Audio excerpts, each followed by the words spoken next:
중생 경계로 바라보는 세상은 크게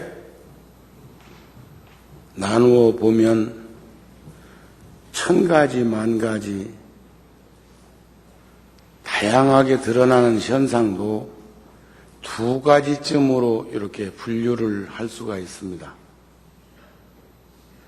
더 거슬러 올라가면 음악에서 말하는 온표처럼 이론의 그 원만한 덕상이 드러나지만 우리들이 살고 있는 삶의 현장에서는 크게 나누면 두 가지로 봅니다. 하루도 낮과 밤을 합해서 하루라 하고 계절도 나누어서 보면 전부가 다 1년이니 일생이니 다양한 말을 하더라도 나누어 보면 구분 짓는 게 그렇게 큰 어려움은 아닙니다. 색깔도 어둠과 밝음으로 드러낼 수 있는 것처럼 선과 악으로 표현할 수 있는 것처럼 그렇게 되어 있는데 우리들도 나누어 보면 하나는 지혜 있는 사람, 또 하나는 어리석은 사람일 것입니다. 지혜 있는 사람은 지혜의 덕목으로 세상을 잘 살아갈 수가 있고 어리석은 사람은 어리석은 허물로 잘 살 수 있는 세상도 잘못 살게 되는 걸 봅니다. 지혜 있는 사람은 혹여 업이 무거워서 다음에 저 지옥에 가서 받을 고통과 괴로움도 금생에 그 업을 소멸할 수 있는 노력을 하고 그래서 가볍게 받을 수 있는 원인을 제공하기도 하는가 하면 어리석은 사람은 금생에 잘 넘어갈 수 있는 일도 훗날 무거운 업으로 가중해서 받는 그런 이치들이 있습니다. 그래서 지혜 있는 사람의 삶과 어리석은 사람의 삶을 우리는 늘 가름해 볼 수 있는 그런 생각을 모아보는 시간이 되었으면 합니다. 세상 살면서 누구나 행복하기를 바라지 않는 사람이 어디 있겠습니까? 저는 요즘 낮에는 분주해서 마음 먹고 할 수 있는 일이 잘 없습니다. 낮에는 내 마음대로 살 수가 없습니다. 짜여진 시간 속에서 그 일을 소화해내야 합니다. 그러면 그 일을 소화해내기 위해서는 나만의 공간 속에서 나만의 시간을 가지면서 준비도 해야 되지요. 그러니까 낮과 밤이 없는 생활을 하다 보니까 어느 때는 벌러덩 뒤로 들어놓으면 참 편찮은 생각도 합니다. 조금 전에 말씀드린 것처럼 지혜 있는 사람의 삶과 어리석은 사람의 삶의 시간을 활용하는 효율성도 다를 것이라고 봅니다. 오늘 지나간 어제를 그리워하는 사람도 있고 오늘 지나간 어제의 시간을 후회하는 사람도 있습니다. 그런가 하면 내일 지나간 오늘을 그리워하는 사람도 있고 또는 후회하는 사람도 있게 될 것입니다. 그렇다면 우리는 지나간 시간을 그리워하는 삶과 후회하는 삶을 들여다보고 인식해 볼 수 있는 그런 시간들을 가지게 된다면 우리는 어떻게 살아야 할 것인가? 전 결론적으로 오늘 어제를 그리워하고 내일 오늘 그리워할 거라면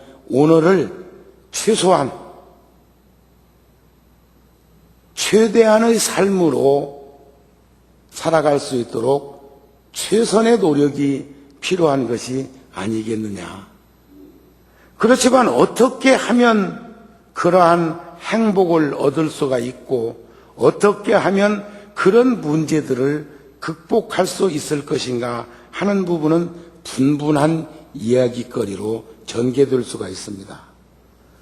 또 그러기만 한 것이 아니라 고통과 괴로움을 겪는 후회하는 삶도 어떻게 하면 극복할 수가 있고 어떻게 하면 그런 인생을 살지 않게 될 것이냐 하는 이야기도 참 분분할 것입니다. 그러나 참 행복이라는 것, 편안한 삶, 이것은 편안하다는 얘기는 안주하거나 타성에 젖거나 아니면 게으른 인생을 의미하는 거 아닙니다. 최소한 불교라는 테두리 안에서 부처님의 가르침으로 살펴보면 그렇습니다. 제가 전에 한번 여러 불자들한테 그런 문제를 제기한 적이 있습니다. 농사를 짓는 농부가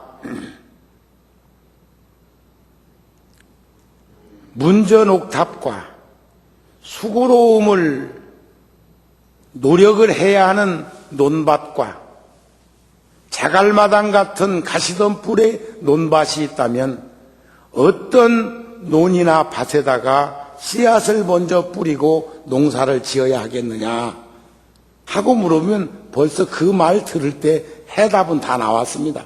아, 그거 문전옥답 농사 짓고 그 다음에 여분의 시간이 남으면 수고로움을 통해서 농사를 짓고 그리고도 시간이 남으면 개척하듯 개간사업하듯 가시덤불도 걷어내고 자갈도 주워내는 그런 농사를 지을 수 있다고 말을 합니다. 이 상식이요, 상식. 진리는 상식입니다. 법상식이라는 말이 있는 것처럼 부처님의 가르침은 우리들이 모두가 다 이해하고 납득할 수 있는 가르침으로 구성되어 있습니다. 의사 선생님이 치료를 하는데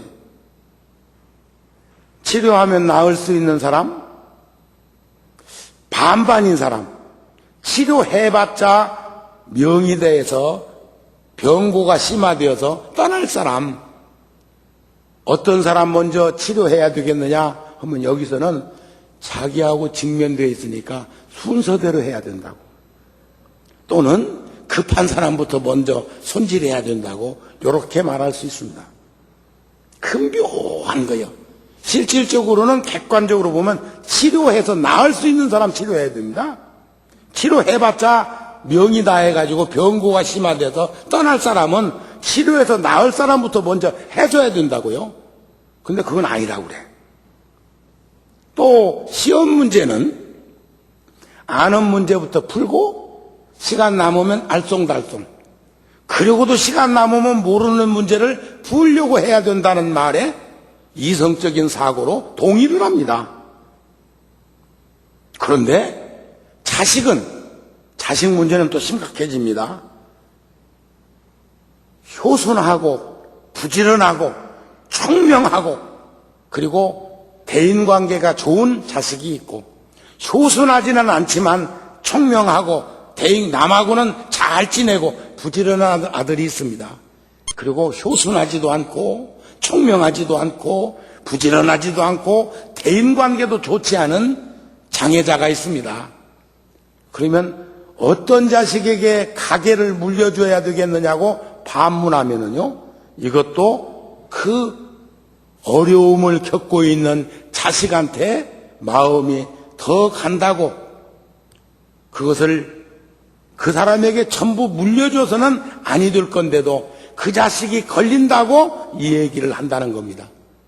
이것도 상속에 내려가면서 유지 발전시키려면 효순하고 총명하고 부지런하고 대인관계가 좋은 지혜로운 사람에게 가계를 물려줘야 됨에도 불구하고 그 어려움을 겪고 있는 자식에게 마음이 간다.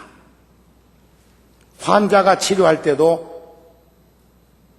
치료해봤자 세상 떠날 사람인 것을 뻔히 아는데도 그 사람을 치료해야 된다고 고집하고 신경 쓰는 것이나 뭐가 다르겠는가.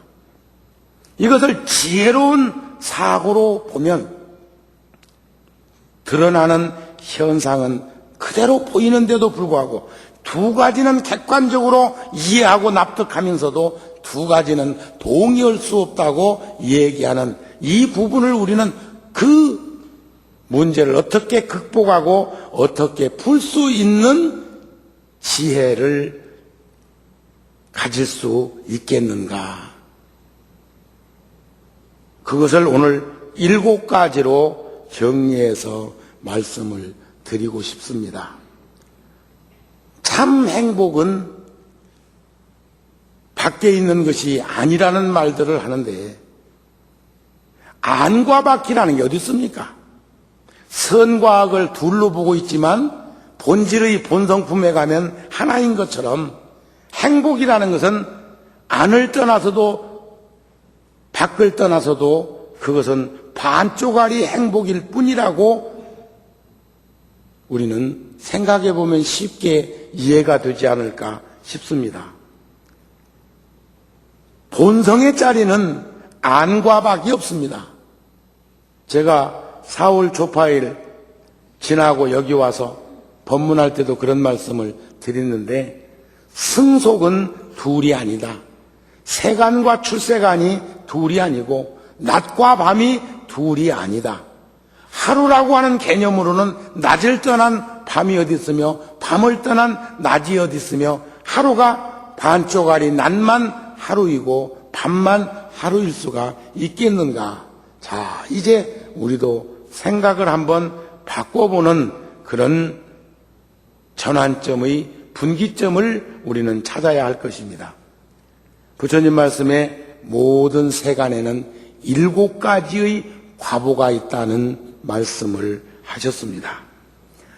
불자들아 모든 세간에 7가지 과보가 있나니 하나는 방편의 열매요, 둘은 은혜 갚는 열매요, 셋은 친근한 열매요, 넷은 남은 열매요, 다섯은 평등한 열매요, 여섯은 과보의 열매요, 7은 멀리 여인 열매니라.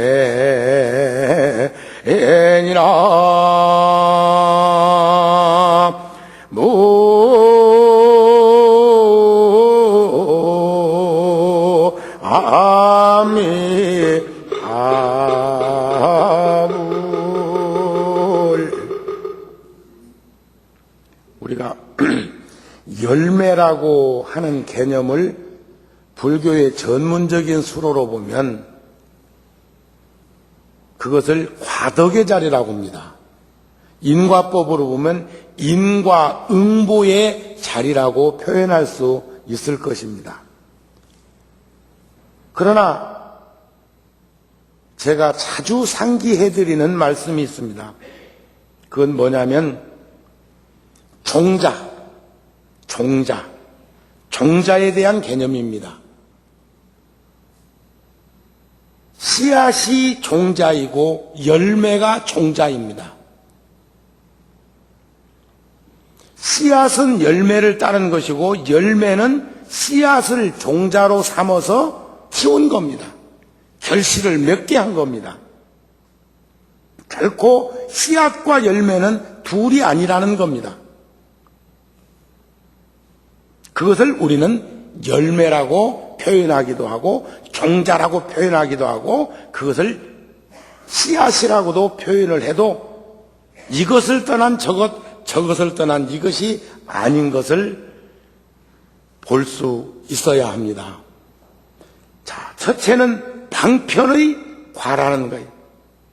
결과, 방편의 결과, 은혜 갚는 결과, 친근한 결과, 남은 결과, 평등한 결과, 과보의 결과, 멀리 여인 경계를 우리는 결과를 여기서 나누어서 이렇게 부처님이 말씀을 하십니다. 가까운 것과 먼 것, 가까운 원인과 먼 원인. 자, 소가 어덕이 있어야 비빈다는 말을 하는데, 여기서 소가 주체일까요? 어덕이 주체일까요?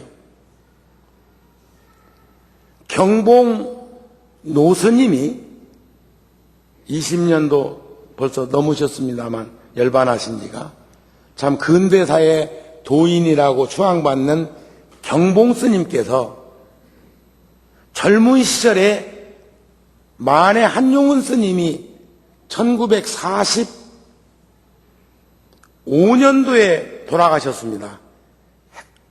해방이 1945년에 됐으면 1944년, 해방되기 1년 전에 열반을 하셨는데, 만해 스님은 홍은동, 홍제동 화장터에 가서 화장을 하고 보니까 다 탔는데 이빨만 안 탔더라는 거예요. 이빨 하나만. 이 하나만.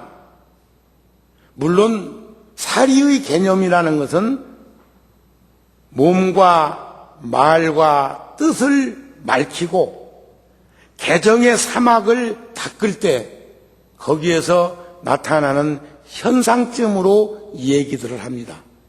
근데 다 탔는데, 불 속에 들어갔으니까 다 타지요. 응당히 타야 하고. 일반 사람들은 화장하고 나면 이빨 남은 사람 하나도 없습니다. 이빨이 대단히 강한 거요.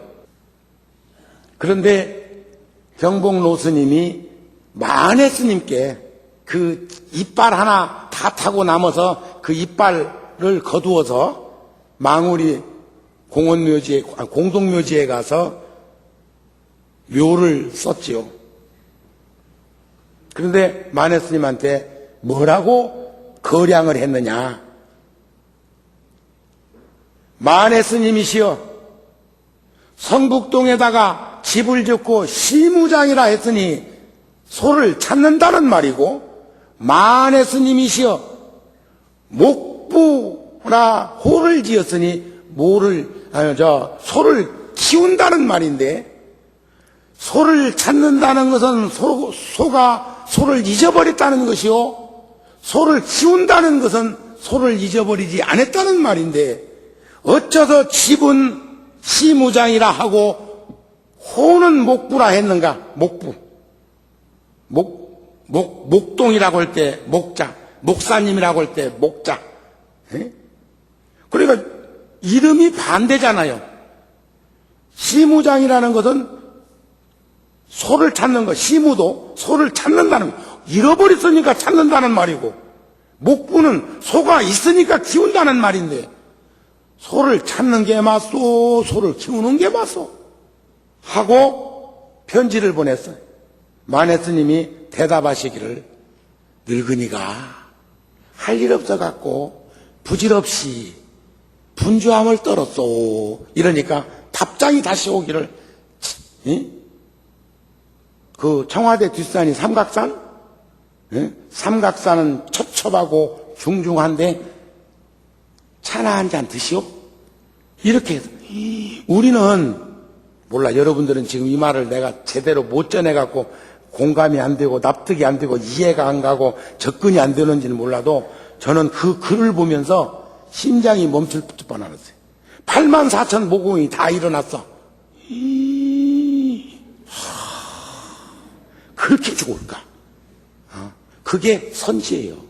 지혜 있는 자들의 주고받으며. 저도 요즘은 이메일을 주고받거든요. 그동안에는 우리 잡지에 내 사무실에서 이메일을 하나 저들 쪼대로 만들어 놓고는 거기다가 노출시켜 놓으니까 간간히 편지가 옵디다. 메일이 와. 그러면 내가 요건 요렇게 답변해주고 요건 요렇게 해주라 메모만 해가지고 그 이메일을 뽑아서 인쇄해서 나온 걸 보고 거기다가 몇 마디 써놓으면 사무실서 그대로 이제 거기에다 살 붙여갖고 답장을 해줬는데, 어느 날부터 너무 많이 들어와. 너무 많이 들어와. 열린마당이니까 너무 많이 들어와. 그래서 야, 내 방에다 한 대 놓아봐라. 그래 놓고는 앉아서 이렇게 들여다보니까 별거 아니여. 내가 타자를 톡톡톡톡톡톡톡톡 뭐 독수리 타법이라도 툭툭툭툭툭 글 만들어 내니까 사무실 직원들이 놀래. 스님 언제 해보셨습니까? 해보긴 뭘 해봐? 지금 처음 하지? 이거 아니라는 거요. 자음 모음을 네가 어떻게 찾냐 그 말이야. 그리고 생각해 보니까 내가 70년대 중반에 타자학원에 석 달 다닌 적 있어. 타자학원에. 그게 30년 가까이 지났는데도 그놈의 업종자가 훈습으로 젖어 있던 게 남아 있으니까 훨씬 낫더라고. 타자는 오타 나오면 지우개로 지워야 되잖아요. 컴퓨터 좋은 점이 있더만, 예? 거꾸로 한 번만 툭 땡기면 없어지고 좋대. 그맛 들여놓으면 문제가 있겠더만. 그런데 그 자리에서 글을 보고 그 자리에서 여과정치 없이 답장을 보내놓고 그 답장을 한번 읽어보면, 오자 있나 없나 읽어보면 내가 시인이요. 내가 선지식이요. 제가 오늘 전화 생긴 일에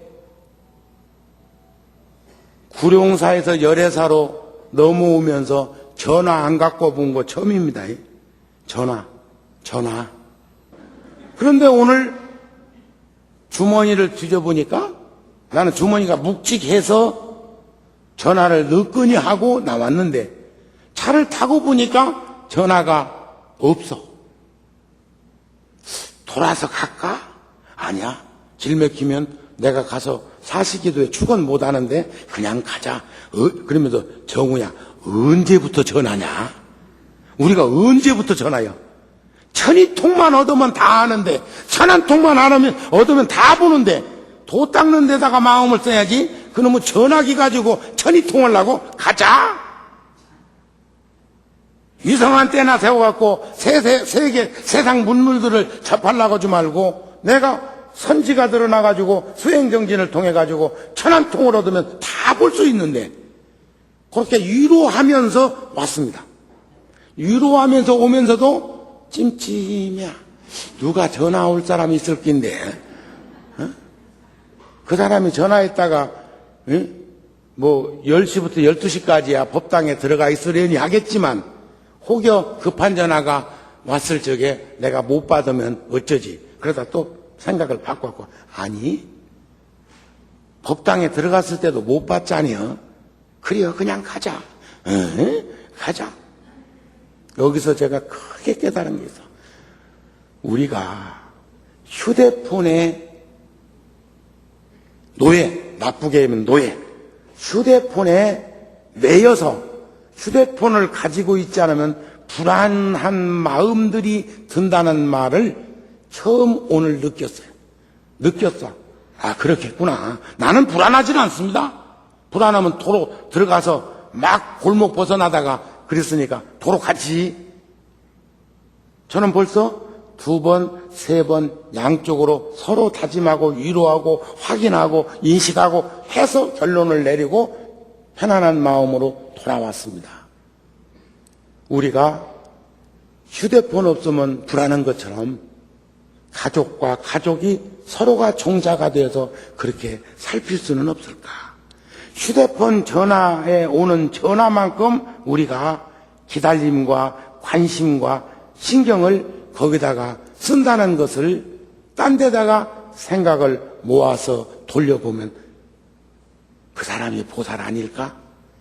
관세음보살님은 모든 낱낱 중생들의 생각을 전부 다 관해서 관세음보살이고, 지장보살은 다 주다 팬티까지 줄 수밖에 없는 현실 속에서 땅에다가 구데기 파고 자기 하반신을 묻어서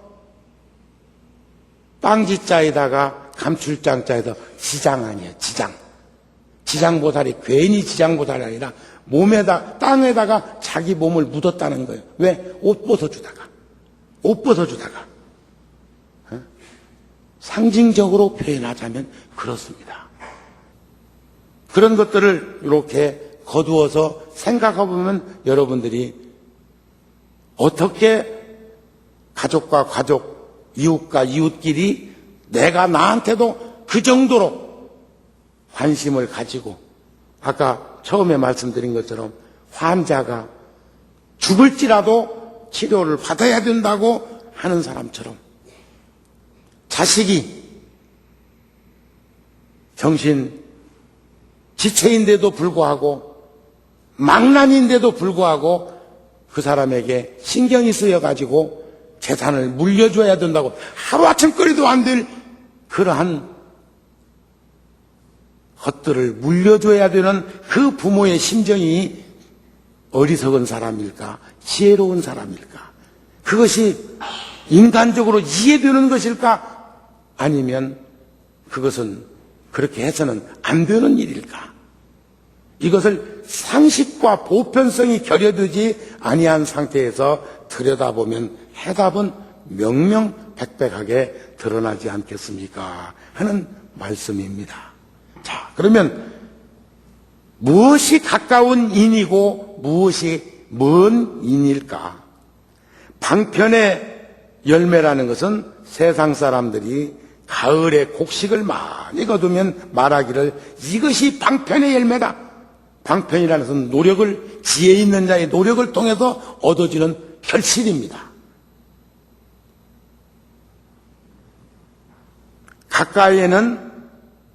가까이에는 종자가 있었고 멀리는 물과 거름과 사람의 공력으로 이러한 결실을 거두었다. 이게 방편이라는 거예요.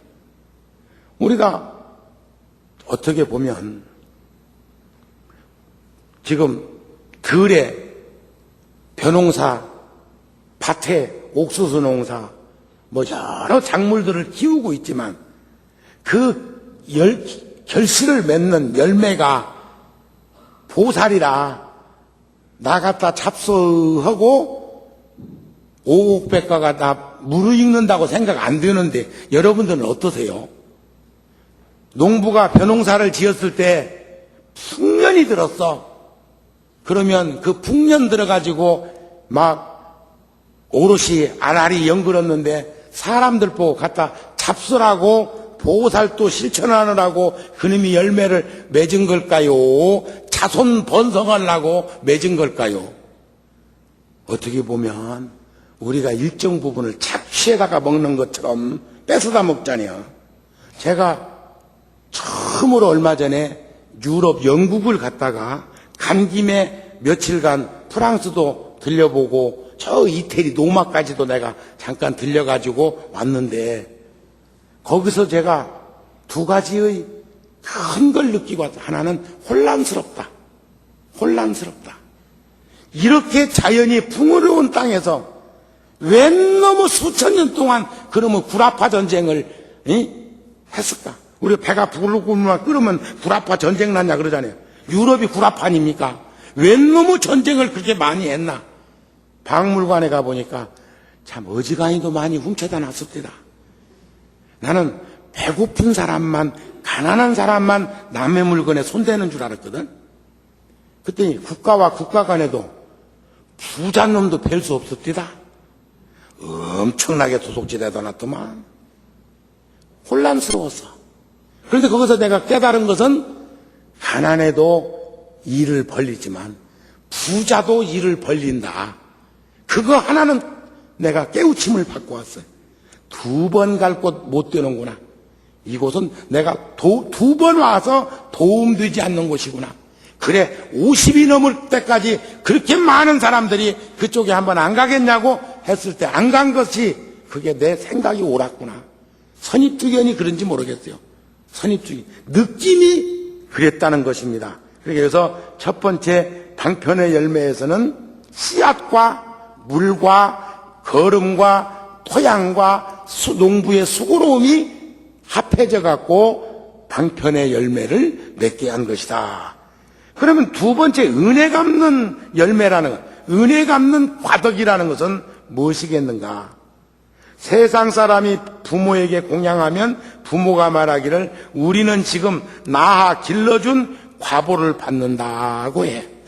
자식이 참 효순, 부모를 섬기는 봉양하는 힘이 크니까 부모가 스스로 생각하기를 지금 나는 낳아서 길러준 과보를 지금 과보를 받는다 하고 자식이 등이 은혜 갚음을 과보라고 생각해.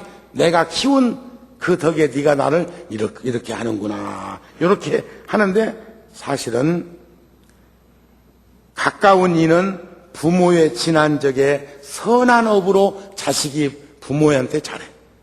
옛날 우리 지게에다가 할아버지 얹어서 가니까 손자 녀석이 그 지게에 따라갔다가 도로 지고 오니까 너 왜 이거 갖고 오냐? 자기 생각은 않고 아버지도 오래 살면 이 지게 쓰려고요 했다고 그랬잖아요.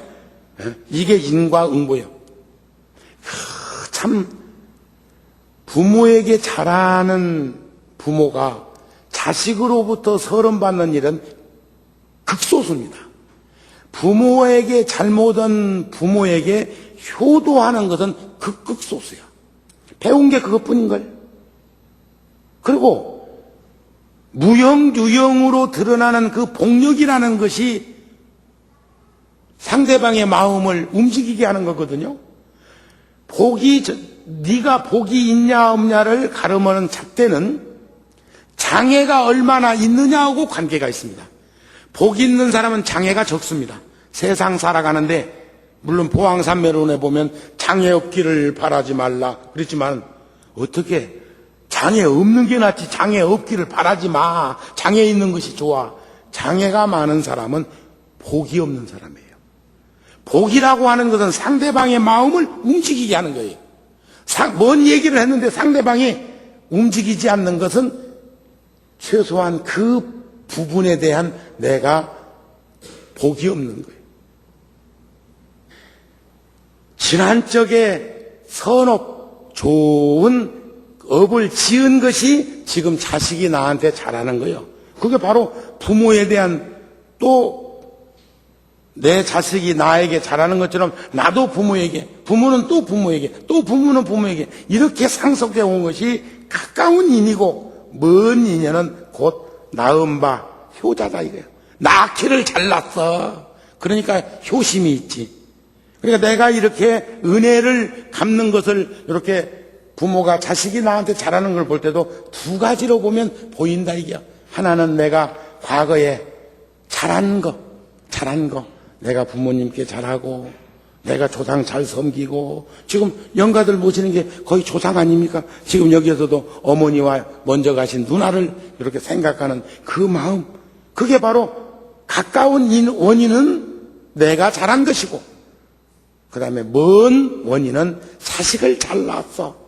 그게 부모가 나에게 하는 부분이다. 그런 말씀입니다. 세 번째는 친근한 열매야. 세상 살아보면 가까운 이도 있고 먼 사람도 있는데 여기도 역시 마찬가지야. 뭐냐? 하나는 믿는 마음이고 또 하나는 선지식이요. 여러분들이 세상을 친히 가까이 살면서 부끄러움 없이 당당하게 살 수 있는 것은 두 가지 원인이 있는데 그것은 하나는 믿는 마음을 어떻게 가지고 있느냐, 누구를 만나서 함께 하느냐. 한 가정도 마찬가지입니다. 한 가정도 부부지간에도 부모와 자식지간에도 가깝게 친히 가까이 지내는 열매라는 것은 두 가지. 내가 그를 믿고 신뢰. 하나는 그가 좋은 사람이고 그랬을 때 유지되고 하는 거 아니겠습니까? 또 네 번째는 남은 열매라 하는 것은 살생하지 않음을 인해서 생기는 것인데 하나는 몸과 말과 뜻이 깨끗하며 또 하나는 장수하게 하는 것이다. 우리가 남은 여생은 어떻게 살아야 할 것인가? 깨끗이 살아야 하고 건강하게 그리고 오래오래 살면 안 좋겠습니까? 그것이 바로 남은 과덕의 자리라는 것이다. 그 다음에 이제 5번째 평등한 열매라는 것은 바로 가까운 이는 중생들이 10가지 선업을 닦는 거예요. 선업, 식선업, 신구이 삼업으로 밝혀서 몸으로는 살생하지 아니하며 도둑질하지 아니하며 사음하지 아니하며 입으로는 망어, 기어, 양설, 악고 이 4가지를 하지 아니하며 뜻으로는 탐진치, 삼독을 여의는 이게 십선업이라는 거예요. 살생하는 것은 악업이고 살생하지 않는 것은 선업이고 방생하는 것이 정업입니다. 올바른 업입니다. 남의 물건 훔치는 것은 나쁜 업이고 남의 물건 훔치지 않는 것은 선업이고 보시라는 나눔을 가지는 것은 정업입니다. 이런 것을 하게 될 때 평등한 열매를 가진다. 6번째는 과보의 열매요. 과보의 열매. 하나는 현재의 몸과 말과 뜻이 깨끗하고 먼 것은 과거의 몸과 말과 뜻이 깨끗한 것이다. 이것이 바로 과보의 열매. 욕지 전생사인 된 금생의 수자시오 욕지 내생사인 된 금생의 작자시라고 그랬어요. 전생의 일을 알고자 하면 금생에 내가 처해 있는 현실을 봐. 내생의 일을 알고자 하면 지금 내가 하고 있는 걸 보면 인과응보의 그런 모습이 손바닥 들여다보듯이 확연하게 볼 수 있는 것이다. 그런 말입니다. 끝으로 7번째는 멀리 여인 열매니 하나는 해탈문이요 먼 인연은 한량없는 세월에서 닦은 선법이다. 그래서 한량없는 우리는 그러니까 한결같은 마음으로 살아가는 이것이 얼마나 중요한 것이며 개정의 사막으로 탐짐치 삼독을 여의면서 사는 것이 얼마나 소중한 것인가 하는 것들을 우리가 알 수 있는 시간이 되었으면 한다. 그런 말씀입니다. 그래서 살아있는 세계와 죽어있는 세계, 이승과 저승과 전생이 이것이 경영코 잘 이렇게 나누어져 있는 시간이 아닙니다. 어제의 한강이 오늘의 한강이고 오늘의 한강이 1000년 후에도 한강일 수 있지만 어제의 한강물은 오늘의 한강물도 아니요 오늘의 한강물은 내일의 한강물이 아니라는 이런 인식도 필요합니다. 다만 우리가 연결고리를 어떻게 나누어서 보느냐에 따라서 어떠한 관점에서 인식하느냐에 따라서 그래서 우리는 서로가 서로에게 종자가 되어서 서로가 서로의 가슴 속에 난 그 상처를 치료해 줄 수 있는 치유해 줄 수 있는 관심과 배려와 사랑을 서로 주고받을 수 있을 때 그 사람은 세상을 헛산 것이 아니지 않겠느냐 하는 말씀입니다. 내가 너의 가슴을 어루만져주고 네가 내 가슴을 어루만져줘서 가족과 가족의 구성원이 전부가 이렇게 관심과 배려 속에서 사랑을 주고받는다면 그 사람 인생은 결코 헛된 삶이 아닌 헛되게 살지 않았다는 것을 볼 수 있는 그런 시간이 되었으면 하는 마음을 전하면서 오늘 법문은 마치겠습니다.